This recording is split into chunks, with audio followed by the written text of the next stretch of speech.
Content ক্রিয়েশনের শুরুতে ভিডিওতে view না আসা এটা সবার কমন সমস্যা। আর স্ক্রিপ্ট রিডিং ছাড়া ভিডিওতে ভিউ আশা করা মানে ছাগলের কাছে গরুর বাচ্চা আশা করা। আর ঠিক এই সমস্যা ভুক্তভোগী আমি নিজেও।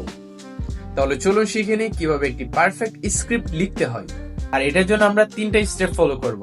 আর আমি এটাকে HPA মেথড বলি। প্রথমে হলো যে হুক, তারপরে প্রবলেম, তারপরে হলো যে অ্যাকশন। যেমন কন্টেন্ট ক্রিয়েশনের শুরুতে ভিডিওতে ভিউ না আসা এটা সবার কমন সমস্যা। যারা নতুন কন্টেন্ট ক্রিয়েটর আছে তারা কিন্তু ইজিলি বুঝতে পারবে যে কন্টেন্ট শুরু করার ক্ষেত্রে ভিডিওতে ভিউ না আসা এটা যে কতটা পেইনফুল। প্রথমে আমরা হুক বলে দিলাম, এরপর হলো যে আমার প্রবলেম, যে আমরা এক্স্যাক্টলি কি সমস্যাটার মধ্যে পড়ছি।